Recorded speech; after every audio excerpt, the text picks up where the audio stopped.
喂，修修，修修，嗨，你睇下你個肚肥到成個波嘅，你仲食咁多啊？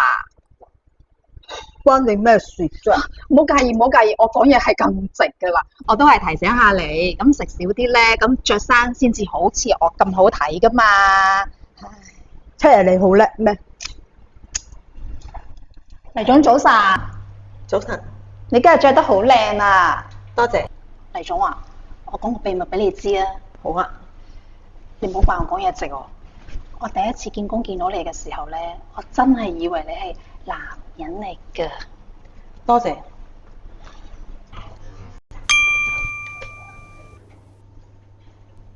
Lily 仲未收工咩？差唔多㗎啦。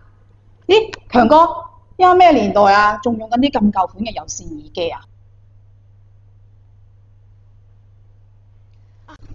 強哥，唔好介意，我講嘢係咁直。我見你仲用埋啲上世紀嘅嘢，我真係忍唔住口啫嘛。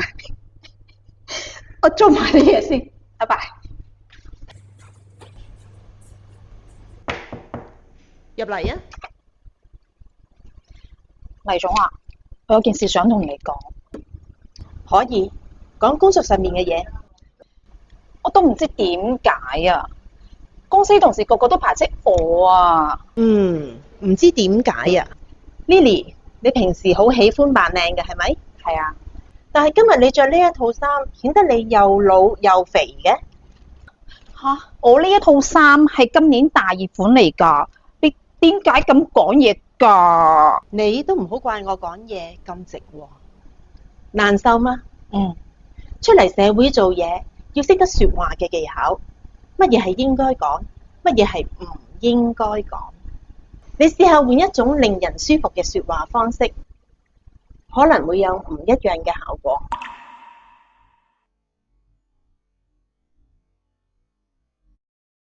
你以為係講嘢直，其實係自私。